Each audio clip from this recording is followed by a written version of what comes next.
week, we concluded a discussion about impulse and momentum. So for today, yung second to the last chapter natin, we will tackle all about elasticity. So elasticity na ito, so I'll be dividing this into two discussions po.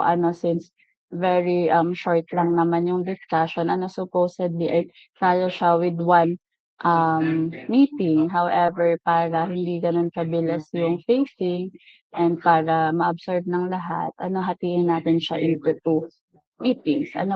So, for us to formally start our discussion for chapter 6, here are our learning objectives. So for us to explain the relationship between stress and strain, describe Hooke's law and its application, apply the elastic moduli in computing for dimensional changes, and number 4, to discuss the limitations of Hooke's law.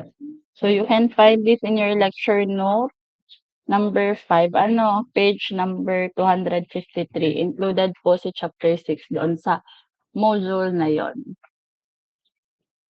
So for first year engineering student, so it is very crucial daw for us to study elasticity because it's the foundation for designing everything such as suspension bridges. So that's for civil engineering. Airplane wings, that's for aeronautics or aeronautical engineering. And lastly, for mechanical engineering. So, and it's at its core, elasticity is a material's ability to resist a distorting influence and return to its original size and shape when that influence or force is removed. So, to understand this better, Tagalogin ni Miss, when we talk about elasticity, kapag po nag-apply tayo ng force, ibig sabihin may mababago dun sa object natin. Pwedeng makarampol siya, or pwedeng makompress siya. Pero pag tinanggal po natin ang force, bumabalik siya sa original na shape and size. That's elasticity. Its ability to return to its original shape and size once the force is removed. So, to understand how engineers quantify, so we need to break this daw po into three concepts. We have stress, number 2 is strain, and number 3 is Hooke's law. Again, for the rest of the chapter, we will be talking about these three: stress, strain, and Hooke's law.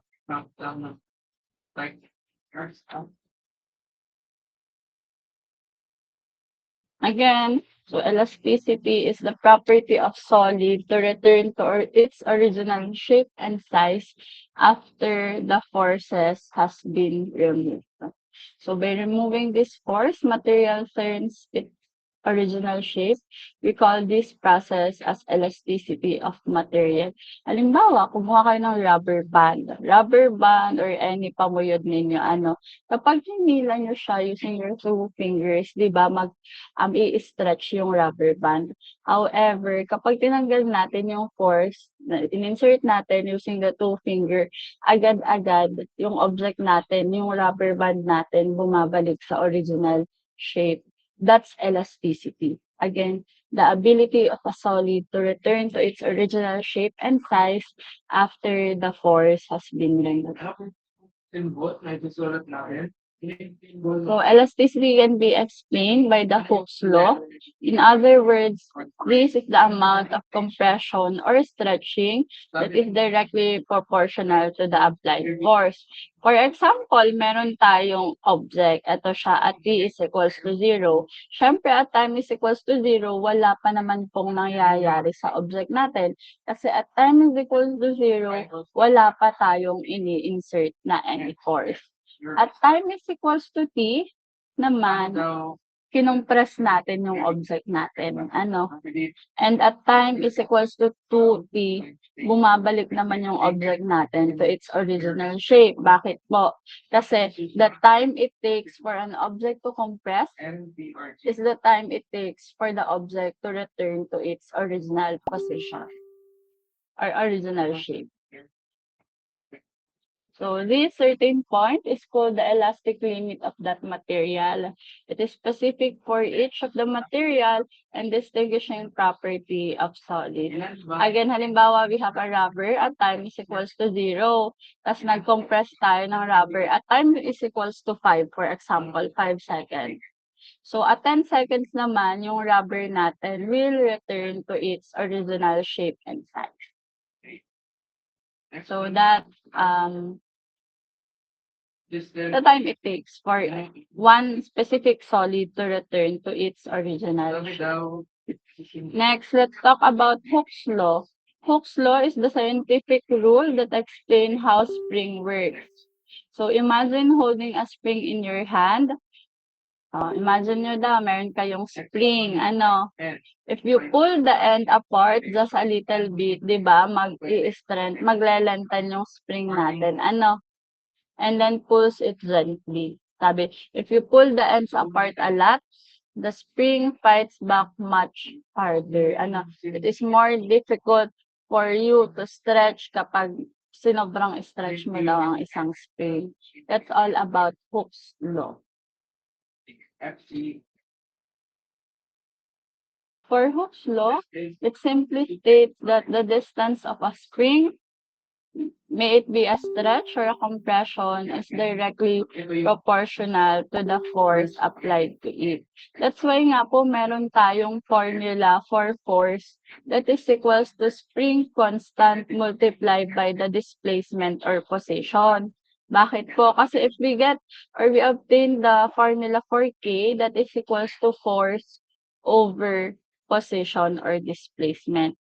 Again, F is our force. This is the amount of push or pull we input in our object measured in Newton. K is the spring constant in Newton per meter. This is the number that tells us how stiff or strong the spring is. And X again, that is the displacement or position in meters po. This is how far our object has stretched or compressed from its natural length. So again, we have the formula. Force is equals to spring constant multiplied by the displacement.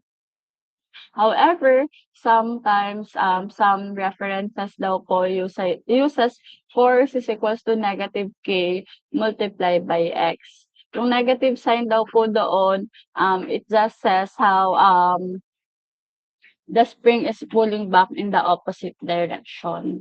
Pero sa atin namang mga computation, we uses F is equals to positive K multiplied by X. So even though Robert Hooke didn't start yung study po ng atin pong theory of elasticity, however, sa kanya po ito ipanangalan since siya po yung pinaka sumikat. Sabi dito, Hooke's law states the extension is directly proportional to force. That's why nga meron tayong formula na force is equals to spring constant multiplied by displacement. So, halimbawa, ito yung original natin na object. Kapag syempre humaba siya, ibig sabihin yung object natin in-stretch. However, kapag kinompress naman po natin siya, syempre, i-extend naman po yung object natin from its original length. Questions so far? Clarifications with all the concepts that Miss has mentioned? Questions, clarification po?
Okay, proceed tayo with concept muna before we proceed with any problem solving. So, di ba sabi, to further understand this chapter po, we are going to divide this into stress, strain, and Hooke's law na discussion po. So, first, let's discuss what stress is. So, when you apply a force to a material daw po, the material pushes back. So, stress is the internal force per unit area that particles of the material exert on each other to resist deformation.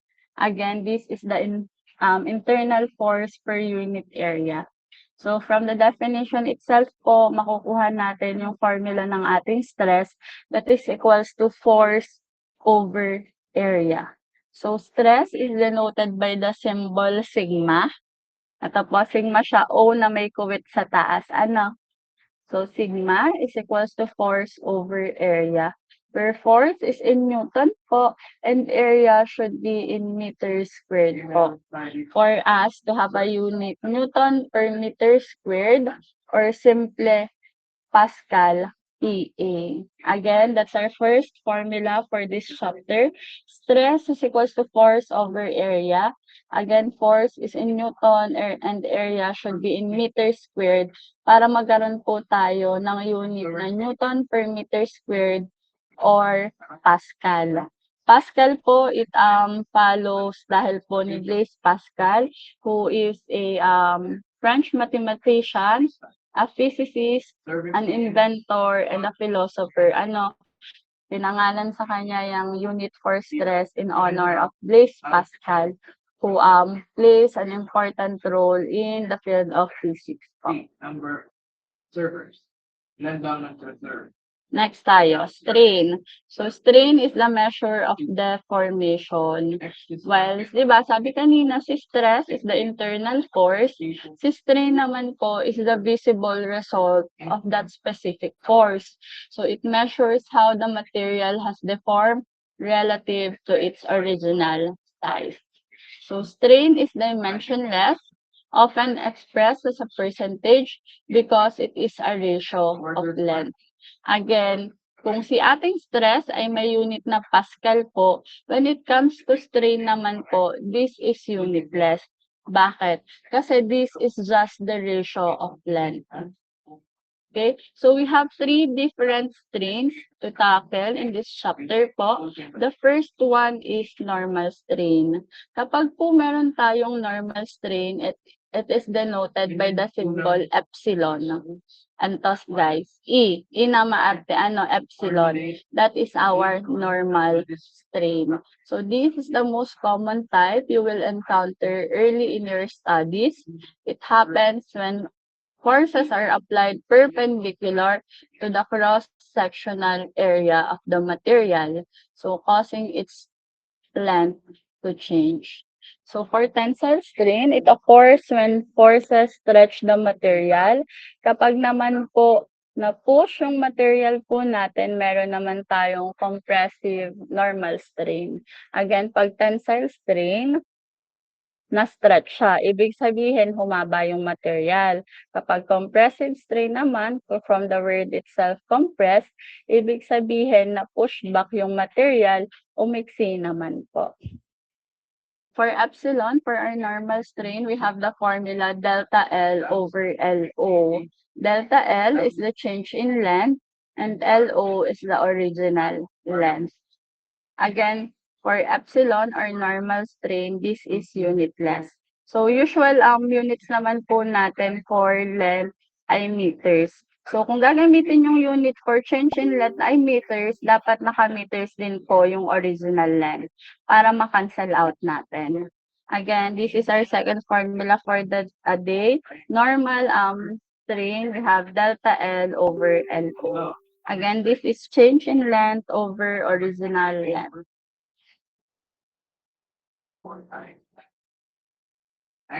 Next naman natin to tackle is a shear strain. Shear strain naman po is denoted by the small letter y. Tatandaan nyo ha, small letter y kasi different yung big letter, small letter y.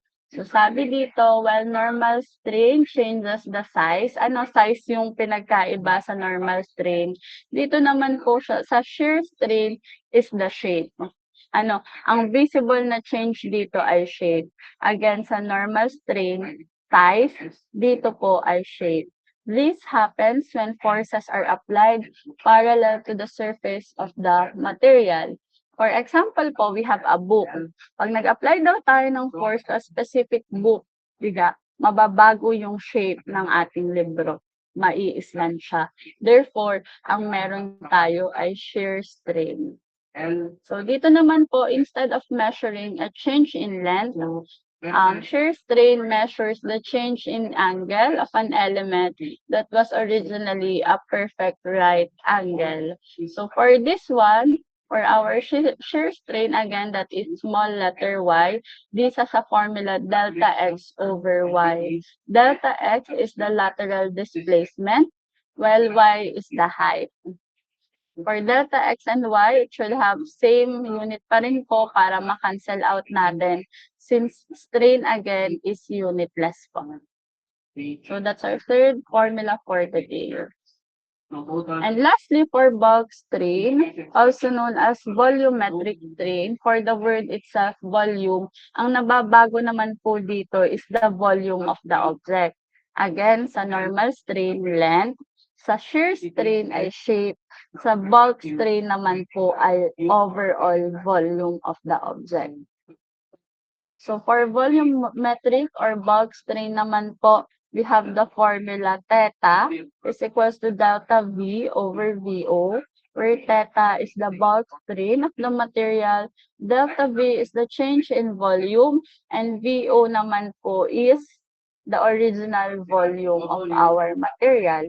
So for delta V and VO, just like si normal and shear strain po, dapat same po yung unit nila. Kung naka-cubic meter, naka-cubic meter din yung isa. So we can cancel out the unit po. Since ang atin nga pong strain ay unitless. So, to summarize this all, ito po yung meron tayo. So, for linear strain, unit niya ay epsilon, yung maarteng E. This is equals to delta L over LO. For sure naman po, we have the small letter y, our gamma. So, this is equals to delta x over y.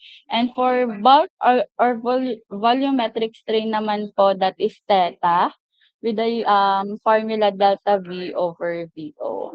As you can see here, here are the units po for delta L and LO that should be in meters. So, unitless yung unit natin for linear. For sure naman po, ganun din unitless po lahat. Any questions, clarifications, violent reactions?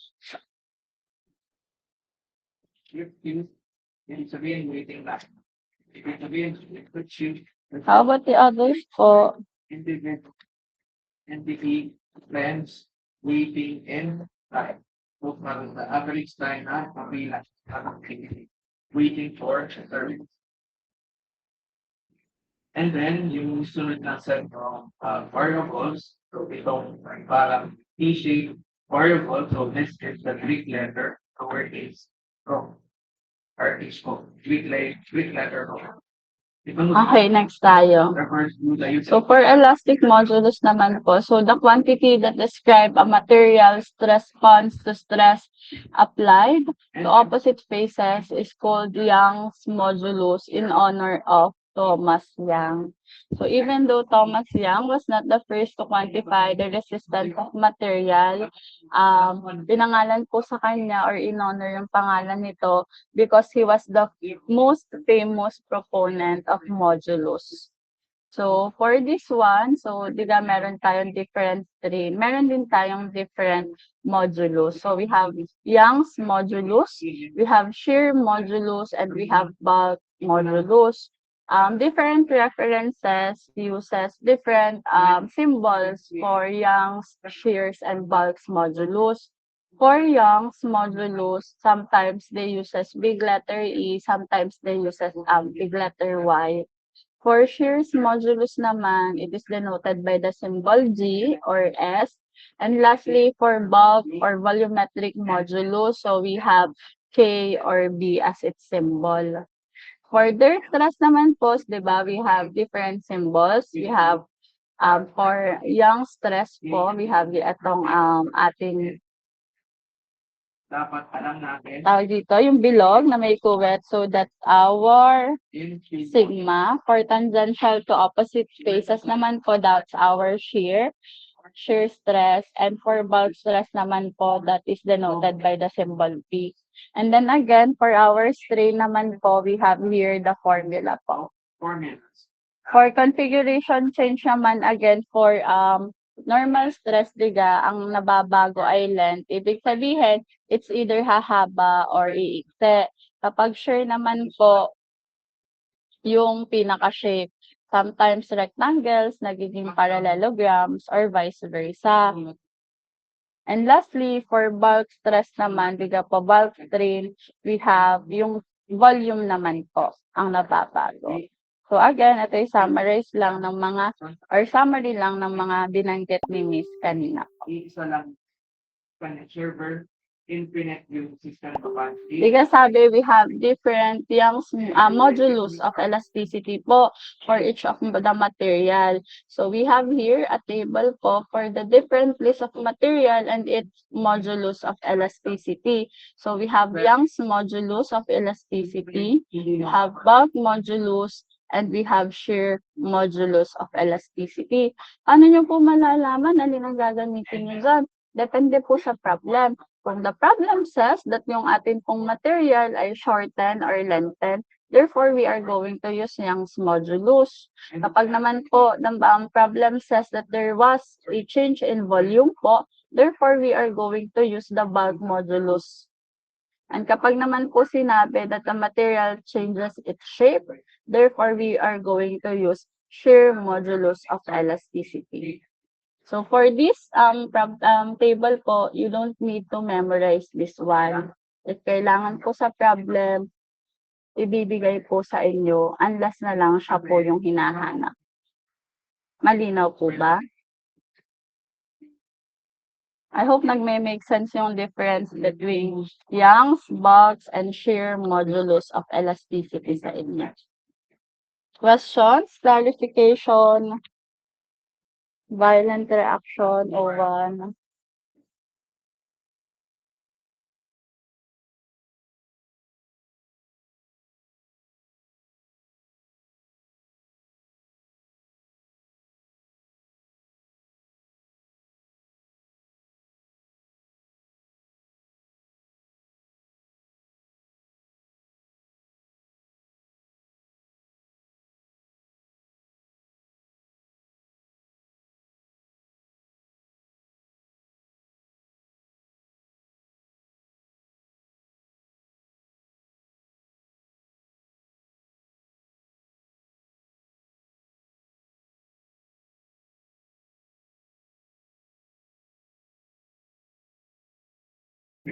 Sorry, nakamit pala yung mga break. Again, pag may question po, feel free to message your question sa atin pong message box. First, failure.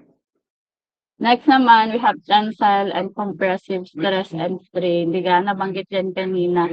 When it comes to tensile stress and strain po, ibig sabihin, yung ating object ay na-lengthen. Kapag naman po compressive stress and strain, ibig sabihin po, siya ay na-shorten po or na-compressed from the word itself. So Young's modulus is defined for all shapes and sizes but by the same rule, but for convenience sake, let's imagine a rod of length LO and a cross-sectional area being stretched by a force F to the new length LO plus delta L. So dito po sa figure, meron tayong nakikita na rod. Itong rod na to, dun sa taas na figure, this is the original length and shape of our rod. So, ang length niya is LO for original length, and we have the area for our rod. After a force has been applied daw po, since palabas yung force, therefore, na-stretch yung ating object. The difference between The original length and yung atin pong bagong length, that's our delta L or the change in length of our object. For tensile stress, diga, we have the formula force over area. And for the strain naman po, that is equals to delta L over LO. So we have the proportionality constant that relates these two quantities is the Young's modulus daw po. So for Young's modulus, guys, we have the formula stress over strain. Again, Young's modulus of elasticity Y or E is equals to stress over strain. Share ni sa inyong aking whiteboard ha.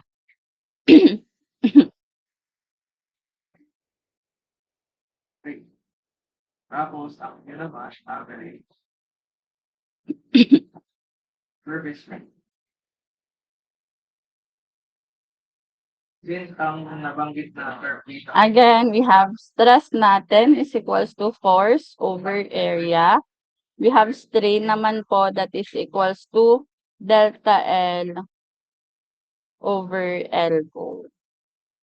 so Then lang, for Young's modulus daw po, this is equals to stress over strain. Malinaw po ba? Lagyan na ni Miss ng ano ha. Again, this is force over area. Ito po ay stress. Ito naman strain. This is change in length correct. over original length. Sabi daw, Ito naman po, Young's modulus one, is equals to stress dapat yung the correct over strain. for Ano, sabi dyan sa inyong lecture note, ito daw pong formula na to pwede natin i-expand. Y is equals to F over A for stress at ang atin pong strain ay delta L over LO.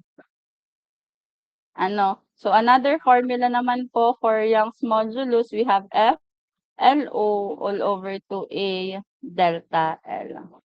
Using algebraic knowledge. Ano, nagkaroon tayo ng cross multiplication F over A multiplied by LO over delta L. Pero kahit ito lang po yung tandaan nyo, itong nakablock na formula, kaya nyo na po mag-derive ng other formula if sanay na kayo with algebra. Okay po? those per hour. Ito yung expanded version ng formula for Young's modulus of elasticity. Malinaw? Yan lang naman yung nakalagay doon sa next page din ng inyong lecture notes. Now, let's apply these working formulas and yung concept natin sa atin pong problem solving. Let's go to page number 261 of your lecture notes po. Let's try to solve problems sa stress, strain, and Young's modulus of elasticity. 16 divided by 6 equal to 10.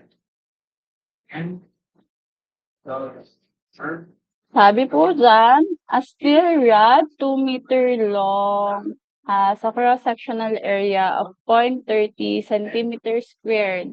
The rod is now hung by one end from a support structure and a 550 kilogram milling machine is hung from the rod's lower end. Determine the stress, strain, and the elongation of the rod. Again, a steel rod 2 meter long has a cross-sectional area of 0.30 centimeters squared. The rod now is hung by one end from a support structure and a 550 kilogram killing machine is hung from the rod's lower end. Determine the stress, strain, and the elongation of the rod. So, based po dyan, sa atin pong example number 1, i-identify natin ano yung ba yung mga given na meron tayo sa problem. Sige nga, can I see answers po ng given sa atin pong message box? doctor, veterinarian can vaccinate every 3 minutes. We need to follow this format. Number of entities served. In this case, the number of dogs vaccinated. Guys, anong meron tayo sa problem? Period every 3 minutes on average. This is the correct way to find root. And please take note, dapat yung unit ni lambda and ng unit ni mu should be the same. So, Okay, sabi ni Trisha, we have LO, that's the original length, that's correct. We have 2 meters. Sabi ni Almar, we have the mass that is equals to 550 kilograms. What else do we have? Okay, we have the cross-sectional area that is equal to 0.30 cm squared. Meron pa po ba? 60 minutes and Meron pa po? Okay, we have gravitational force na 9.81 meter per second squared. Earth. Meron pa? So this is the correct way to define lambda. Wala na po. Ano po? Now that meron na tayo niyan, so i-observe nyo muna yung given. Does it follows the correct unit na nire-require po sa ating mga formula? If yes, can I see a thumbs up? And if no, can I see a thumbs down? Hindi so naintindihan kung Yung paano. given po ba natin, does it follows the correct unit or the required unit that we need in order for us to compute for our unknown? Ano, I saw a thumbs down. Dito pa lang. Tama po. Ano, ibig sabihin, meron po tayong kailangang i-convert in this one, which is what? Ano yung kailangan natin i-convert? Si area po. Kasi area is given in centimeters squared. However, diga, for the cross-sectional area po, we need naka-meter squared po. Therefore, we are going to use dimensional analysis on this one to convert cm squared to meter squared. So, for every 1 meter, we have 100 centimeters. Since naka-square, i-square po natin yung atin pong quantity. Ano? So, meron tayo, This refers to what? No? percent. Ano yung conversion natin ng cm squared? So, para makuha ang percentage, ay 1 minus lambda over 8. Tapos, direct substitution. 1 Tama ba? 3 times 10? 0.3 divide 100. Okay, meron tayong 3.0 times 10 raised to the negative 5 meters squared. Ano po? Now, ano yung mga unknown natin? We are tasked to find the stress daw po, the strain, and elongation is the change in length po. So, makukuha natin dito. Nakakasunod po ba?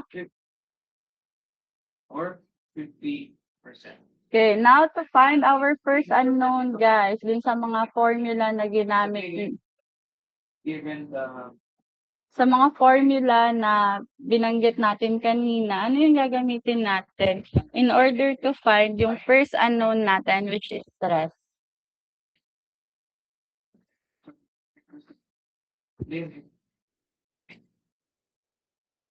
ay, Ano yung gagamitin natin formula para makuha yung stress?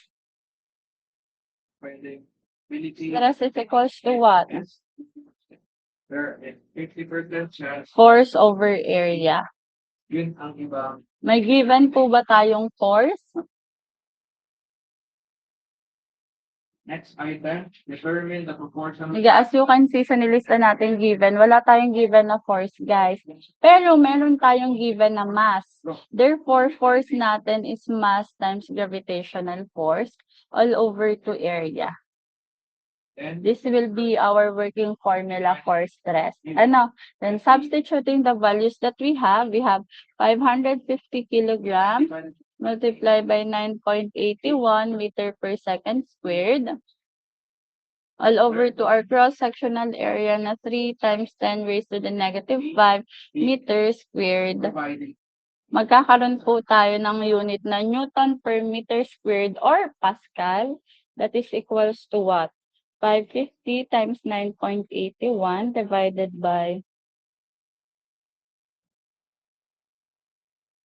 we have the answer 179,850,000 Pascal. Or kung gusto ninyo exponential 1.7985 times 10 raised to the 8 Pascal. Again, ba't po naging Pascal? Kasi meron tayong unit na Newton per meter squared. This is equals to Pascal. Permit, average number of volts, being Malinaw po ba? Questions, clarifications, violent reaction. so dito for this first item. We need to identify first, ano ba yung variable? So, average number. So, meron tayong keyword, number. Ayan ay L. So, it's either L sub Q or L sub N. So, sino-sino itong mga dogs na ito? Being vaccinated. Hindi lang being vaccinated, but also those that are waiting to be vaccinated. So, ito yung mga nakapila, ito yung mga tinotorong at the moment. So, ibig sabihin, Okay. Walang question, sigurado ha? Now, hinahanap naman sa atin ang strain. We are tasked to find the strain. Ano po? Tama po? so pinapa-compute dito sa letter C ay L sub Diga, may formula tayo for strain that is equals to L over LO. Tama? Kaso wala pa din naman tayong elongation. Ibig sabihin, hindi po natin siya magagamit pa yung working formula natin na yon. However, basahin niyo ulit yung problem. Sabi dyan, we have a steel rod. into Meron tayong material na steel. Therefore, we can use our table po for modulus of elasticity to get our constant. Since we have yung steel natin and yung object natin ay na-lengthen lang, we can get the Young's modulus of elasticity for steel. Ano, balikan nyo po yung table in page number 259. Ano, Young's modulus. Meron tayo for steel that is equals to what? 20 times 10 raised to the 10 yung vaccination, Pascal. yung time to vaccinate, vaccination Ano time po? or Because sabi kanina, we have the working formula for modulus of elasticity, Young's modulus that is equals to stress over strain. Ano, using this one, we can obtain the formula for strain that is equals to stress over Young's modulus. We will just assume yung default assumption na Nakakasunod po ba? first serve. Substituting the values that we have for stress, we have 1.7985 times 10 raised to the 10 Pascal Formula, all over to Young's modulus for steel na 20 times 10 raised to the 10 Pascal. Makukuha po natin ang ating strain that is equals to divided by mu minus number. 0.000899925. Our epsilon or our strain is 0.0009 or kung gusto nyo in exponential form, 8.9925 times 10 to the negative 4. Ano, any of the two are acceptable. Again, for strain, it's unitless po. As you can see naman, si Pascal natin ay na-cancel out. That's why wala pong unit si ating strain. Equals ano yung Yes, Joseph? Mark?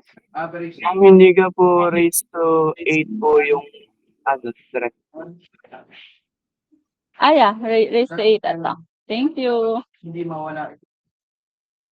So yun yung definition of stress. Total number of dogs into 6 on average.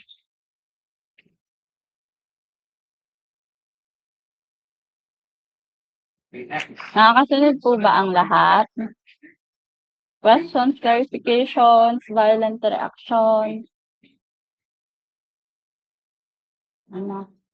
Pwedeng bagalin natin yung lecture natin kasi meron naman tayong enough time to cover the whole chapter po for the entire week. Ano po?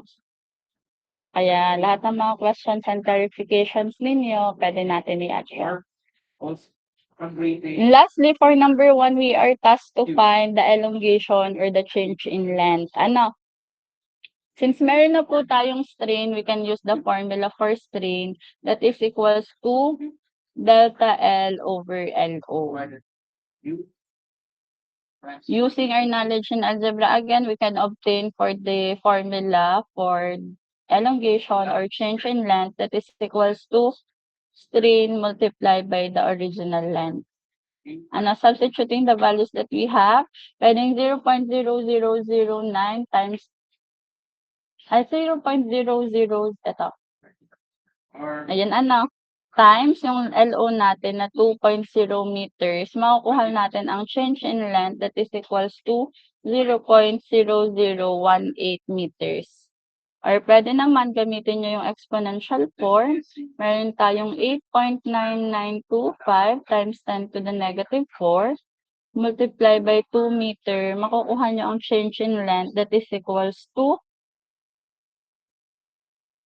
so makukompute natin na number 0.5.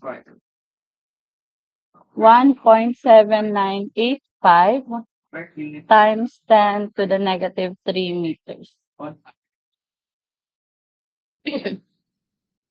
Ano, any of the two are acceptable answers. Pwedeng in decimal, pwede pong in exponential form. since ito ay Ano, zoom out ni Miss para meron kayong copy. since Ay, zoom in. Yan. This is for the first part of our computation. And this is for our last part. Again, questions, clarifications, or even violent reactions. determine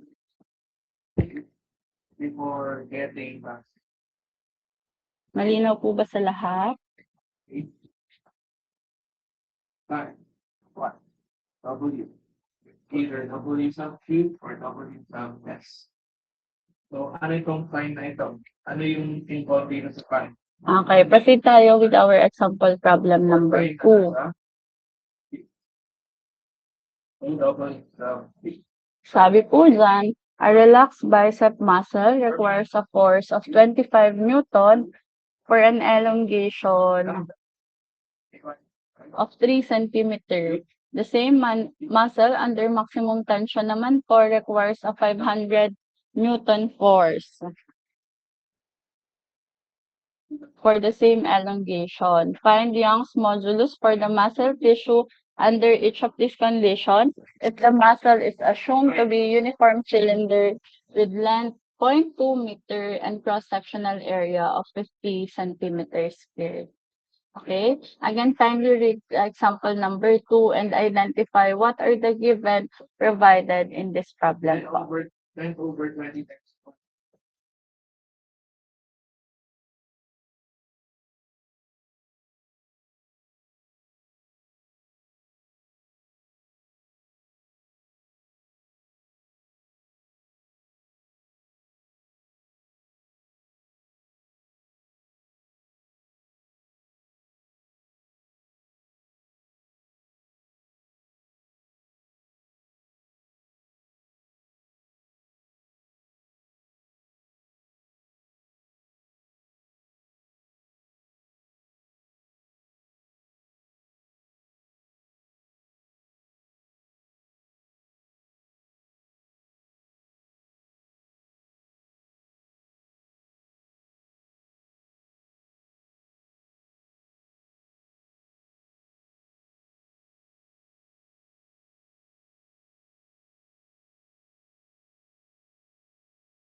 Isa-isahin natin yung mga given sa atin pong problem. Sabi dyan, sabi ninyo, ano, we have the elongation. Therefore, that is our delta L. Kung required kayo, Meron tayong delta L that is equals to 3.0 cm. Sabi din ninyo, we have converted the original length, LO, that is equals to 0.200 meters. And we have the area that is equals to 50 cm squared. Ano po? Yan yung sabi ninyo. Ano pang meron tayo sa ating problem? What else do we have? ano yung involved dito sa science? Sabi ni Trisha, we have force ng maximum tension that is equals to 500 Newton. What else do we have? Two times the average total time CPE per slot. And Ano bang meron tayo? W The problem. formula ng W sub is given out Diga, meron din tayong another force for a relaxed muscle naman. 1 divided by 2 minus So, that's all the given that we have. Again, kailangan nyo intindihin yung problem. Sabi po dun sa problem, meron tayong bicep. each Yung bicep natin, meron tayong relaxed bicep with a force of 25 Newton.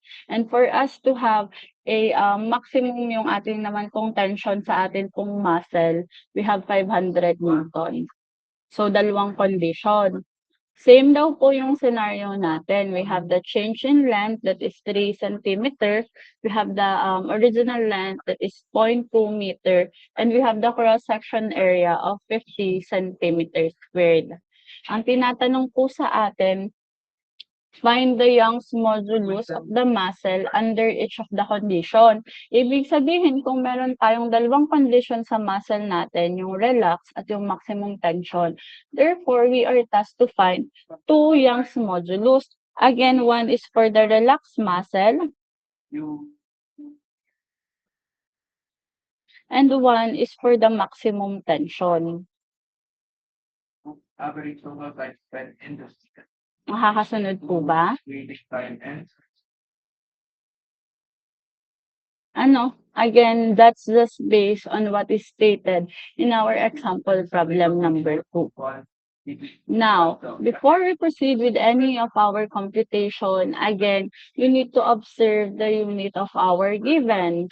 Does the unit requires conversion or not? Since kita nyo naman po, meron tayong length and cross-sectional area in centimeter, we need to convert those using dimensional analysis to meter and meter squared respectively. Umpisahan natin.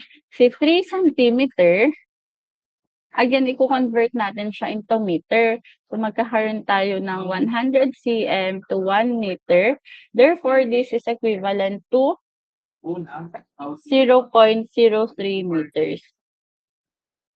Sa original length natin, naka-meters na, that's 0.2. So, as is na lang natin. However, again, si cross-sectional area, naka-cm squared. Therefore, we need to convert this into meter squared.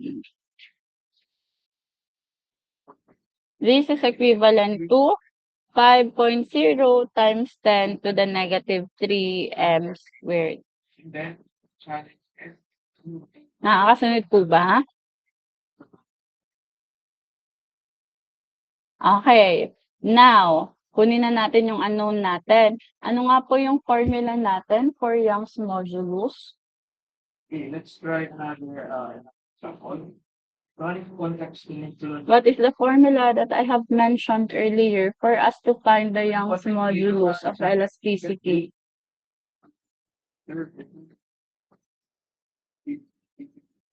tingnan para makapanood na ako ng movie. Okay, sabi ni Trisha, sigma over epsilon. Yung O na may kuwet over E na maarte.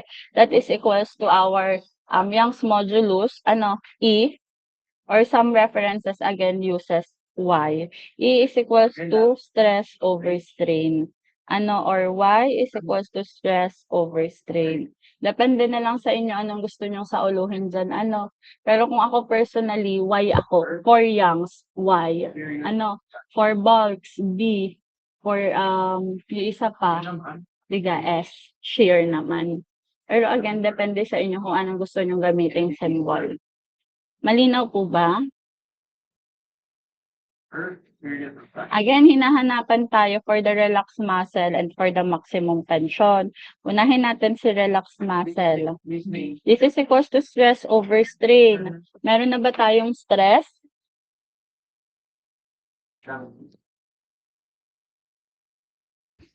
Wala pa po. Wala pa din tayong strain. So, sabi ko nga, pwede nyong kunin isa-isa, si stress muna or strain, or pwede naman po idireksyonan nyo na dito.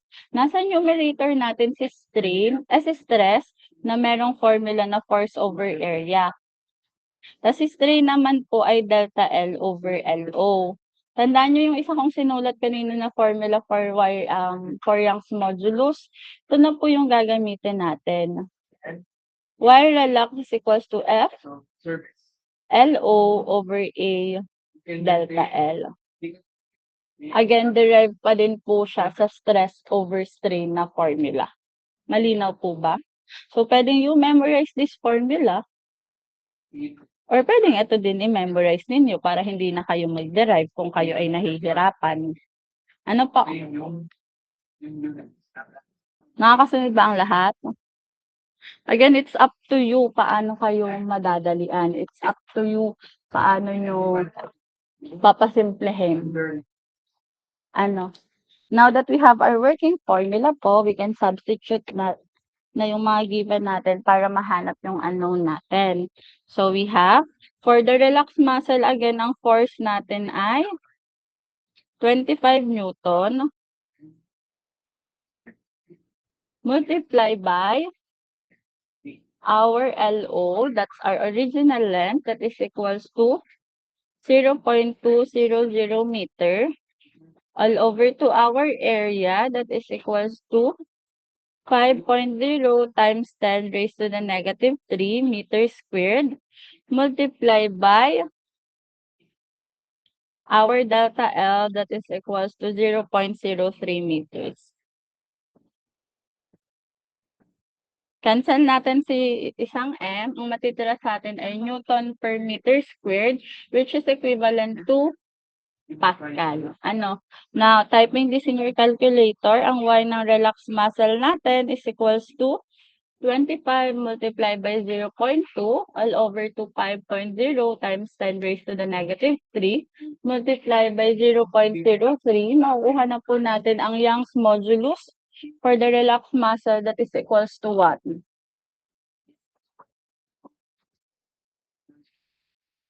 We have 3.3333 times 10 to the 4th Pascal. Again, that's Newton per meter squared or simply Pascal. Kung gusto nyo naman po in decimal point or decimals, so we have 33,333.3333 Pascal. So both are acceptable answers. One in decimals and one in exponential form. Malinaw po ba? You need to recall the formula of those of U. Questions, clarifications, violent reaction. U equals all divided by U quantity U minus Nakakasunod ang lahat. and then direct from 210 per hour For the same problem, we are tasked to find the Young's modulus naman po for the maximum tension. Again, all the conditions are the same except for the force exerted po sa ating muscle. So, for Y ng maximum tension, so we have a stress over strain pa din po, which we derive the formula FLO over A delta L. Again, this came from the formula stress over strain. So, substituting the values that we have for our force, that is 500 Newton, multiply by 0.2, 0.00 meter all over our cross-sectional area na 5.0 times 10 to the negative 3 meters squared multiply by 0.03 meters, makukuha na po natin ang ating Young's modulus ng maximum tension that is equals to 666,666.6667 Pascal or 6.6667 times 10 raised to the 5th Pascal. So that's how we can obtain for the value of our questions, clarification, violent reaction. Determine the percentage and this wala pang meeting percentage of fire. Tapos, May tanong po. Anong na? Per 210 meters moving over R divided by 280 meters per over per. Siyempre, Ang area po ba ay laging naka multiply SN, scientific notation? Hindi. Pauline, ano? Depende yun sa given. Or depende sa inyo. Pero kapag hindi, yung area halimbawa, wag muna kayong magdadrop ng decimal. Ano? As is kayo. 75 easy. Easy. Depende po sa inyo kung magsa-scientific notation kayo, or exponential notation, or naka-decimal. Again, whichever works for you best. Malinaw po? Next. Ano, I hope natututo ang lahat. Ano, ari namang topic natin ng stress strain at Young's modulus ay hindi kasing complicated lang mga dati nating topic. Ano po, as you can see naman, halos pinapaikot-ikot lang natin yung mga formula. Ang bottom line lang dito is for you to, again, identify yung given natin correctly. One more problem to solve para ma-ensure natin na naintindihan natin yung atin kong topic. So, go to the next page of your lecture notes, page 263. Minus 210. Sabi diyan, a circular steel wire 2 meter long must stretch no more than 25 centimeter when a tensile force of 400 Newton is applied to each end of the wire. What is the minimum diameter required for the wire? So, diameter naman ang hinahanap. So, for this problem po, who can help me identify what are the given sa atin pong problem? Ano yung mga given na meron tayo? But if you want to be specific, 1 over 70 hours per ton. 8 tons per patron on average. Okay, sabi ninyo, we have the force, yung tensile force natin that is equals to 400 Newton. Optional to Sabi ninyo, we have the length. That's our original length, that is 2 meters. What else? We also have the delta L, or yung elongation natin, that is equals to 0.25 centimeters. What else do we have? convert natin to into minutes. Ano bang meron tayo, guys? Basa ulit ang problem. Out of the problem, out of the informations provided to us by the problem, ano pa yung given na meron tayo? 0.85. We have the standard value for steel, that is our Young's modulus of steel, 857. that is equals to 20 times 10 raised to the 10 Pascal. Ano, kasi sabi dyan, ano yung material that we are talking about? Circular steel. Tama po?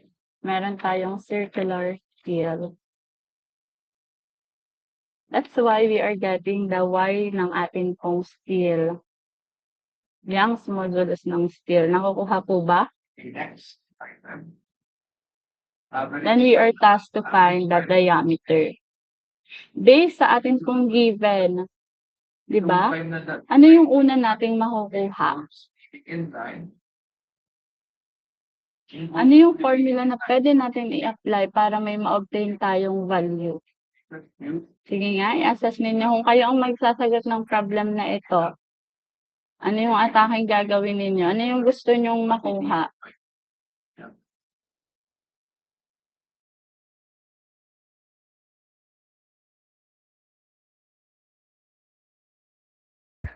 Okay, so elongation daw. Si elongation natin ay pwede nating i-convert muna since naka-cm siya. Ano, using dimensional analysis, convert natin siya into meter po. Magkakaroon tayo ng 2.5 times 10 to the negative 3 meters. Now that we have converted our given to its required unit, ano yung makukuha natin?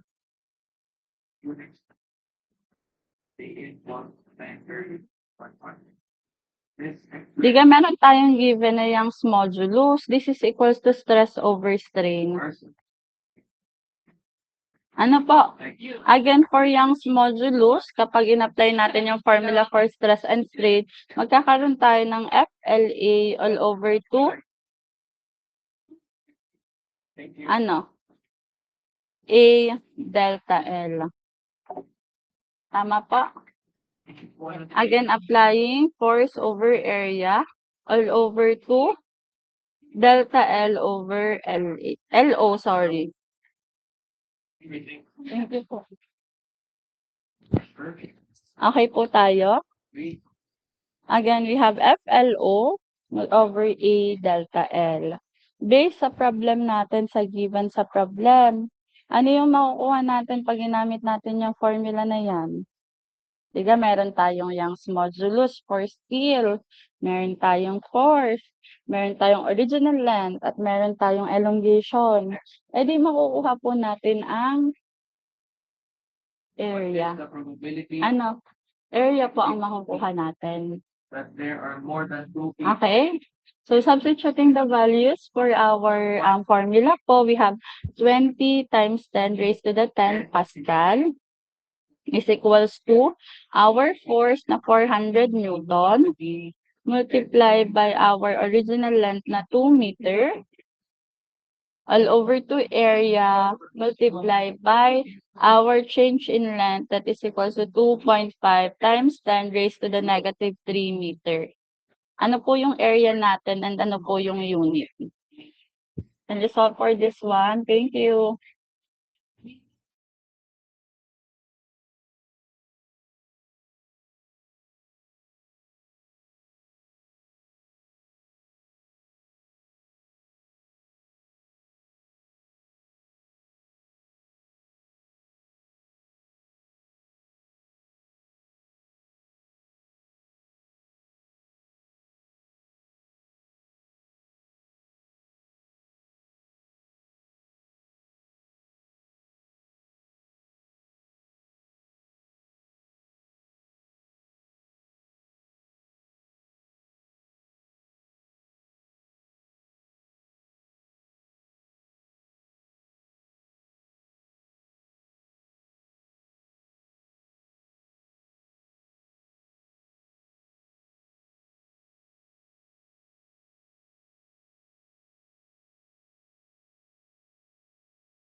Ano po ang area ninyo? Pakalaw-law lang yung balik. So that's how you compute another set of logarithmic parameters. Kindly compute for the value of our area. Classify.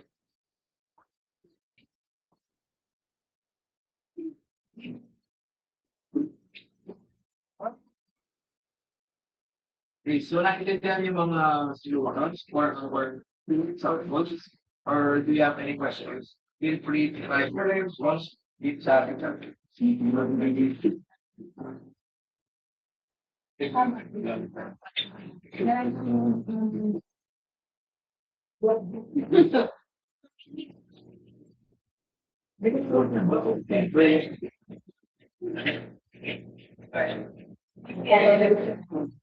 Family.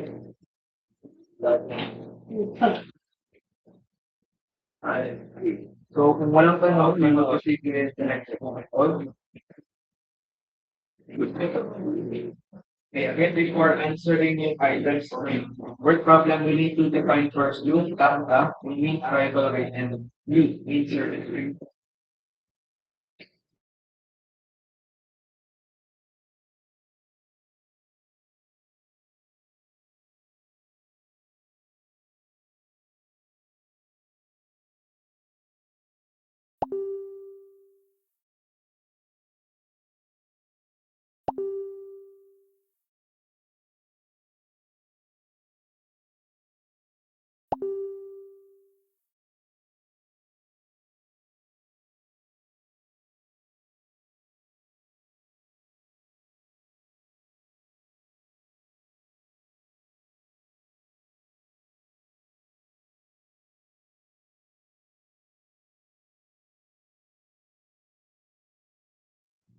Okay, for our area, we have 1.6 times 10 raised to the negative 6 m squared.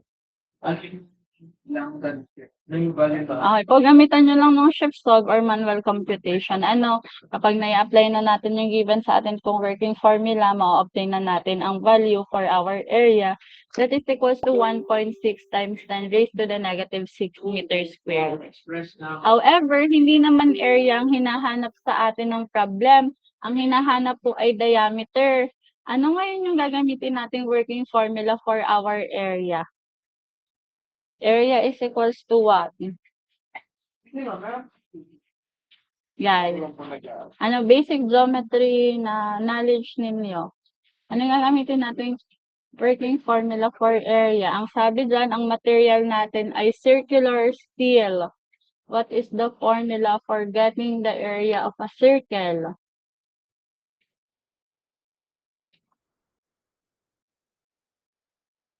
Guys, ano yung working formula natin to find the area of a circle? Okay. Ito isang daan.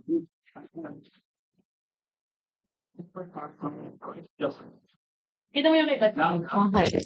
So, if given tayo ng diameter or we are tasked to find the diameter, pwede tayong gumamit ng pi Sir. d squared over 4 para diretsong makuha na natin ang Sabi na. diameter. However, kung ang alam ninyong formula ay area is equals to pi r squared, ang una nyo pong makukuha ay radius. Word problem. Kasi multiply nyo na lang by 2 to get the diameter. Again, it depends upon sa gusto ninyo kung saan kayo mas nadadalian. Again, dapat alam nyo ang basic formula for the area of the rod, ng ating area ng cylinder, area ng rectangle, area ng circle, ano, for you to answer this one. Malinaw po ba? Now, since ang hinahanap natin ay diameter, so we can use yung formula na sinabi ni Almar. So that's pi d squared all over to 4.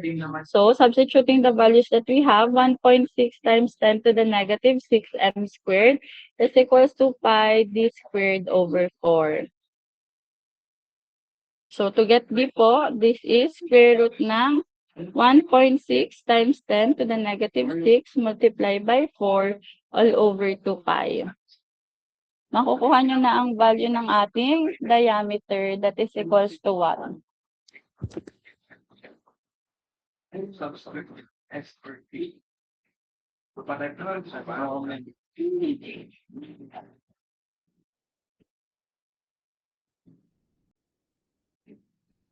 Hindi ko lang yung dito Ma'am, bakit po kinuha natin value ng steel? Anong value? Ang kinuha natin ay value ng circular steel. Kasi ang tinatanong sa atin ay diameter. Tapos ang material natin, Abby, ay circular steel. As mentioned sa ating problem.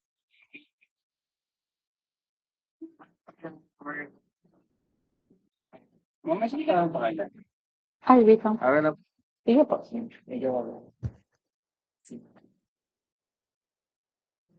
Ano ang value ng diameter ninyo?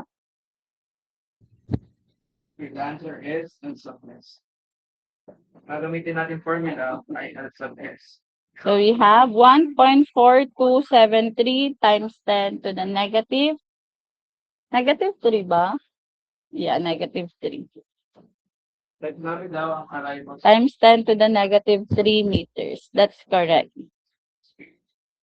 Or 0.0014 meters. iisa lang naman. Any of the two again acceptable. So, dito naman po, kapag ang ginamit nyo na formula for area is equals to pi r squared, yung sinabi kanina ni Trisha, so ang una nyong makukuha ay radius. So, try natin isolve. We have 1.6 times 10 to the negative 6 is equals to pi r squared. Formula. Ang r natin is equals to square root ng 1.6 times 10 to the negative 6 all over 2 pi. Makukuha po natin ay radius pa lang, which is equals to 7.1365 times 10 to the negative 4 or Divided 0.0007 meters. two number. Since ang diameter natin is equals to twice the radius, 2 times 7.1365 times 10 to the negative 4 lang tayo. Ang sagot pa din po natin nakakalabasan ay same lang po. Okay, next item. Yan yung sinasabi ko na depende sa inyo kung anong gusto nyong gamiting formula. Formula. Kung saan kayo mas madadalian. Kasi at the end of the day, same answer lang po yung kakalabasan po natin. Malinaw po ba?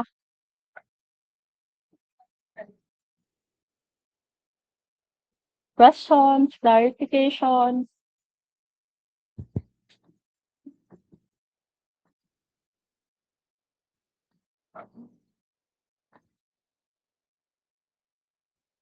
Ano yung variable na pinapa-compute? Sum out ni Miss ang naging computation natin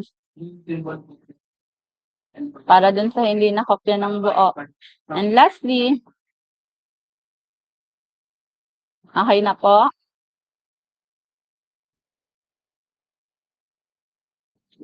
Again, O1, questions, clarifications, violent reaction.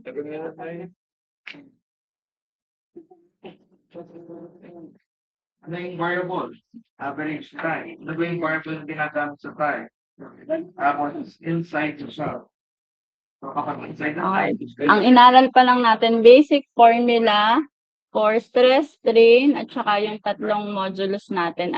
Nag-focus muna tayo sa Young's modulus or sa object na ang nabago after a force has been input ay length. For yung sa shape naman, kapag shape naman, ang gagamitin naman natin ay shear strain. Kapag naman po volume, edi bulk strain naman, yung titingnan natin sa ating table. So, problem solving, doon sa dalawang remaining topic natin will be discussed sa next meeting para hindi naman clouded masyado yung information natin. Malinaw po ba? Again, nakadepende sa problem kung anong titingnan ninyo sa table. Kapag ang nabago lang ay length, therefore, ang titingnan natin ay Young's modulus or Young's strain. Kapag naman, Young's modulus rather. Kapag naman po ang nabago again ay shape, indicated sa problem na nabago ay shape, then shear naman tayo. Kapag naman po volume ang nabago, edi bulk. Okay? Malinaw ba, O1?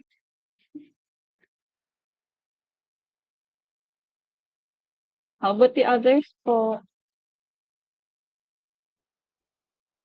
So, again, dito ko muna tatapusin yung ating discussion for today. So, the rest of the time, you can start na yung ating mga ibang pinapagawa ni Sis. Tapusin ninyo ang lab report ninyo for the 30 minutes remaining or kung magmi-meeting kayo with regards to what is your oral presentation, tapusin nyo din po. Again, we're going to continue the discussion sa next meeting po natin and matatapos na po natin yung ating lecture for chapter number. Formula ng MCQ for Thank you, Charmel. audit you. So guys, I think that's it for today. I hope you learned something. Thank you sa mga greetings. So a year older na naman. Thank you everyone. You may take your late breakfast or early lunch. Thank you everyone and God bless you all.